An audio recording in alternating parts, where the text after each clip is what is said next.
Merhabalar, Kültürhane Kent Rasathanesi'ne hoş geldiniz. Ben Ulaş Bayraktar. Yine açık havada, yine güneşli bir havada, tedirgin edici bir güneş havası. Çünkü 31 Aralık'ta alıyoruz bu kaydı ve ona rağmen müthiş bir aydınlık, müthiş bir sıcaklık ve aslında ikinci alışımız kaydı. Mersin Büyükşehir Belediyesi'nin düzenlediği kadın üreticiler etkinlik alanından seslenmiştik size. Fakat kayıttaki bir hatadan dolayı tekrar ediyoruz. Ama bu sefer Mersin'deki etkinlik bitmişti. Tesadüfen Tarsus'ta da benzer bir etkinliğe rast geldik. Bu son zamanlarda belediyelerin kentlerde hem tarımsal faaliyetleri desteklediği hem de kadın üreticilerin bu tarımsal faaliyetlerini görünür kıldığı, onların daha rahat dolaşımını, tüketiciyle buluşmasına yönelik birçok çabasını görüyoruz, birçok emeğini görüyoruz. İşte kadın kooperatifleri biliyorsunuz ve bu tür etkinliklerle kadın üreticilerin kentlilerle, hemşerileriyle buluşması amaçlanıyor. Dün çekim yaptığınız alanda bütün Mersin ilçelerinden yaklaşık 80'den de fazla kadın üretici ürünlerini sergileme ve satma imkanı bulmuştu. 50'den fazla stand vardı. Burası Tarsus'un kendi pazarı. Daha mütevazi, Tarsus'un kendi kadın üreticilerine yönelik bir pazar. Ama merhem aynı. Hem bu gıda krizine yönelik olarak kentlilerin daha doğal, daha sağlıklı ürünlere ulaşması ve bunu aracısız yapması ve bu süreçte de kadınların ekonomik özgürlüklerinin sağlanması amaçlanıyor. Sadece bu tür etkinlikler de yapılmıyor. Geçen seçimlerden beri belediyelerin bu yönde, yani tüketici üretici arasındaki aracıların ortadan kaldırıldığı ve üreticilerin doğrudan ilgililere ulaşabildiği mekanizmalar hayata geçiriliyor. Bunlardan en önemlisi Ankara'da oluyor. Ankara'da Mansur Yavaş'ın seçim vaatleri arasındaydı. Başkent marketler kuruluyor. 3 tane başkent market kuruldu bugüne kadar. Şimdi Kasım ayında yanılmıyorsam aynı zamanda başkent büfeleri kurulmaya başladı. Burada mümkün olduğunca kooperatiflerden, mümkün olduğunca yerelden ürünlerin alınarak tüketiciyle buluşması hedefleniyor. Böylelikle de hem daha fiyat avantajı sağlanmaya çalışılıyor hem de bu sayede bir takım küçük üreticilerin, özellikle kadın üreticilerin bundan faydalanması amaçlanıyor. İzmir'de de benzer bir yapı var. İzmir bu işin aslında beşiği diyebiliriz. Tanzim satışın birazdan daha detaylarına gireceğim. Tunç Soyer'in de seçim vaatlerinden biriydi.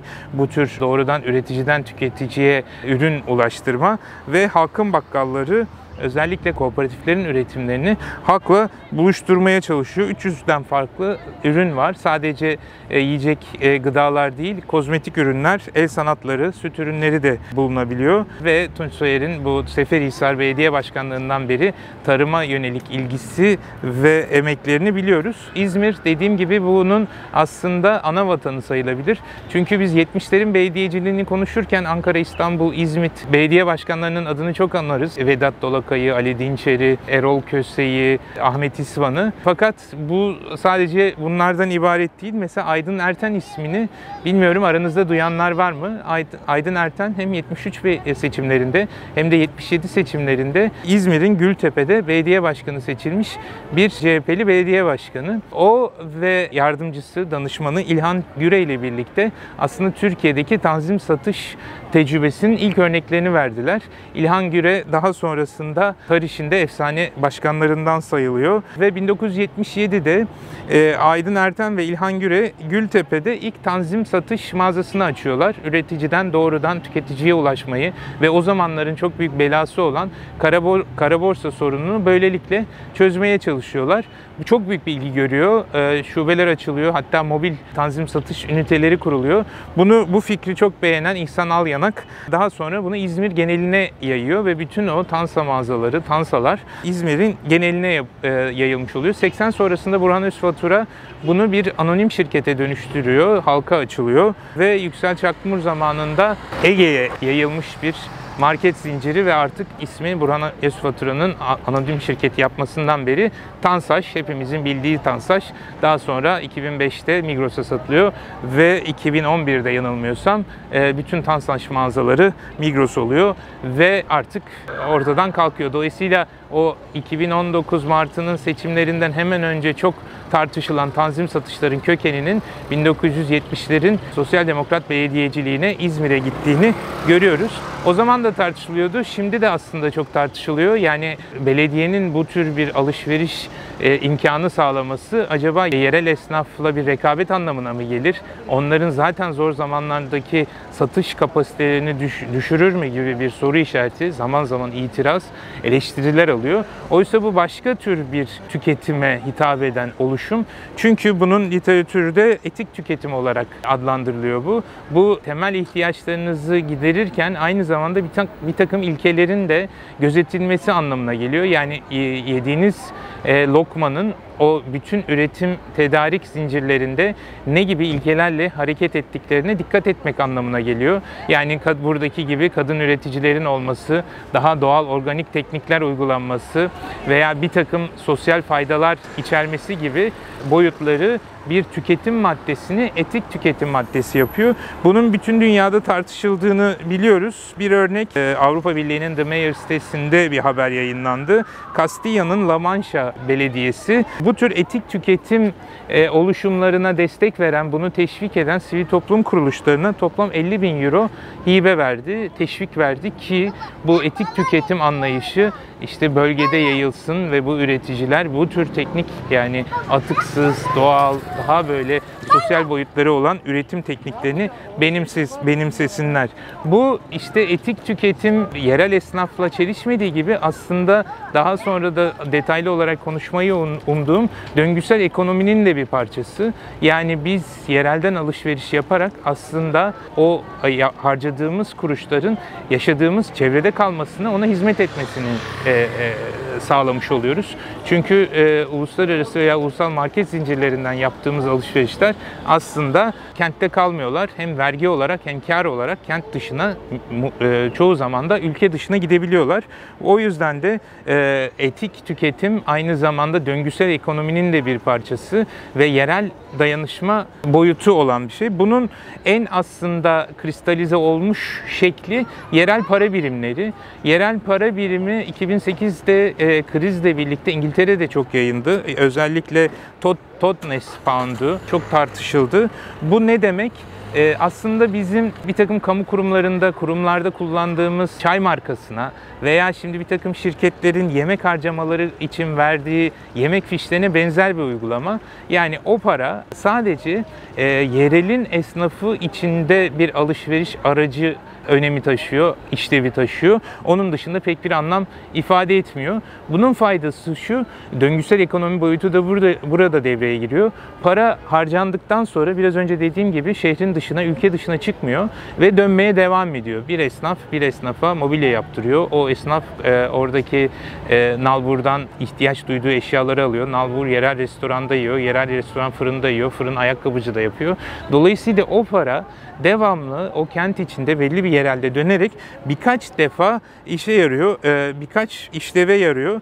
Bu şu açıdan önemli, yani yerelde bu tür yerel parayla yapılan alışverişteki paranın kentte kalma ihtimalinin bir zincir esnafta yapılan alışverişin 2,5 katı olduğu, 2,6 katı olduğunu gösteriyor bir Kanada araştırması. Yani sizin bir zincir markette yaptığınız alışverişteki paranın o kentte kalması, o kente hizmet etme ihtimali yerel esnafta yaptığınız alışverişin 2,6 katı daha az olasılıkta.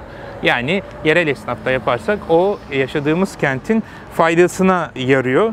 Bu tabii sadece esnaf olarak da düşünmemek lazım. Bu yerel para birimi her ne kadar kentlerin buna ilgisi 2000'lerden sonra çok hızlı bir şekilde arttıysa bunun örnekleri 1930'lara kadar gidiyor. 1934'te İsviçre'de kullanılmaya başlayan wir, Almanca biz demekmiş. İşte umarım doğru telaffuz ediyorumdur.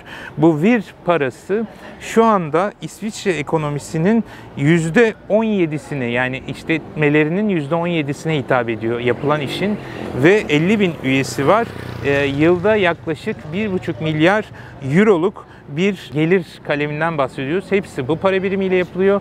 Bankası var, kredi kartı var ve amaç şu, aslında bizdeki kredi kefalet kooperatifleri gibi, yani zorda olanı desteklemek ve onun o zor dönemlerinde destek olmak için birlikte harcanan bir para. Ama o para dediğim gibi normal İsviçre frangı olarak verilmiyor. Bir olarak veriliyor ki o paranın kullanımında da başka yerel işletmeler faydalansınlar ve böylece de bir seferlik değil, dayanışma devam etsin. Ekonominin iyi olduğu zamanlarda çok revaçta olmuyor ama mali darboğazlarda, krizlerde, ekonomik krizlerde bireye yönelik ilgi de artıyor. Bu tür yerel para birimleri de çok uygulanıyor. Bunun aslında fiili olarak Türkiye'de bir uygulaması var.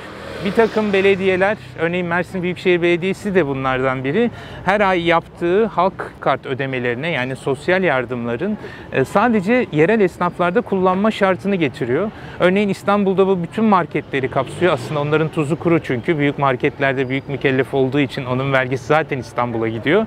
Ama yerelde o verilen sosyal yardımın sadece yoksullara değil, aynı zamanda harcanırken de esnafa hizmet etmesi için Mersin Büyükşehir Belediyesi böyle bir çözüm bulmuş ve o paranın, yani aylık olarak yapılan halk kart ödemelerinin sadece akredite olmuş, o listeye girmiş yerel esnafta kullanılmasına yarıyor. Aslında bu bir anlamda tek seferlik, ama yani belediye yardım yapıyor, yardımı alan yerel esnaf da harcıyor ve böylece döngü bitmiş oluyor. Onun döngüselliği işte yerel para birimiyle mümkün. Bunun aslında örnekleri olacaktı az daha Türkiye'de. Bunu hayata geçirecek ilk belediye Türkiye'de ve hatta dünyada, yani bir belediye eliyle yapılmış bir yerel para birimi, dijital bir para birimi Konya Büyükşehir Belediyesi tarafından hayata geçirilecekti. 2020 başlarında yapılan Akıllı Kentler Sempozyumunda Büyükşehir Belediye Başkanı bunu ilan etti. Buna yönelik bir ekip olduğunu ve hatta TÜBİTAK'la da işbirliği içinde olduklarını ilan etti ve kısa zamanda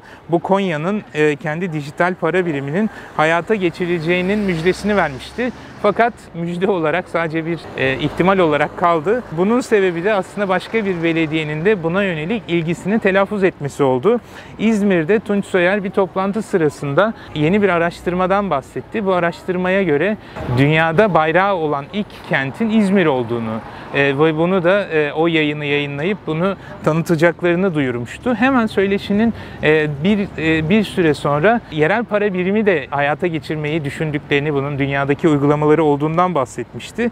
Ve sonra gördüğünüz gibi farklı düşüncedeki basın organları bunu İzmir'in artık kendi bayrağı, kendi parası olacak özelliğini ilan ediyor diye büyük bir eleştiri furyasını başlattı ve Tunç Soyer de bunu gündeminden düşürdü. Fakat etkisi sadece İzmir'de olmadı. Aynı zamanda Konya'da bu büyük tartışmadan, büyük eleştirilerden dolayı şimdilik bu Konya'nın para birimini askıya aldı. Dolayısıyla ondan beridir farklı bir şey duymadık. Bunun bir son olarak bir başka uygulaması da var. İşte halk kart, yerel yönetimlerin uygulaması. Fakat CHP'nin bir de vatandaşlık geliri, Ayşe Buğra Hoca'nın ortaya koyduğu, sonradan CHP'nin parti programına, seçim beyannamesine giren yurttaşlık gelirinin internette böyle bir para birimi üzerinden hayata geçtiğinin bilgisini verebilirim. goodollar.com'da, oraya her tıkladığınızda, linki aşağı bırakıyorum, her tıkladığınızda her gün size belli miktarda o günkü talebe oranlı, ters oranlı, ne kadar çok ilgi varsa o kadar düşüyor, katkı varsa o kadar yükseliyor. Bu oranda bir para sizin oradaki hayali hesabınıza yatırılıyor. Bunu İşte farklı biçimlerde kullanma imkanları başladı. İşte Facebook sayfasının örneğini veriyorum. O Good Dollar üzerinden alışverişler yapılıyor. Bir mağaza hazırlıkları var. Ama internette, işte internetin yerel para birimi hem de bir yurttaşlık geliri olarak, yani hayatımızı sürmemiz gereken minimum geliri de güvence altına alan bir biçimde hayata geçirmiş gibi görünüyor. Ben merakla takip ediyorum. Sizlere de tavsiye ederim.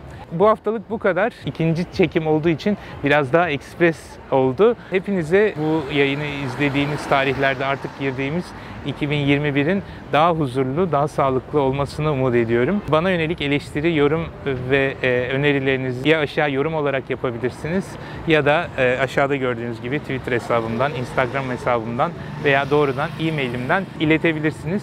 Hepinize ilginiz için teşekkür ediyorum. Birkaç özel teşekkür var tabii ki. Yahya Kuriş, sevgili Yahya Kuriş dünkü kayıtta yardım etmişti. Fakat Tarsus'ta bulunca ben kendi kendime çekmeye kalktım bunu.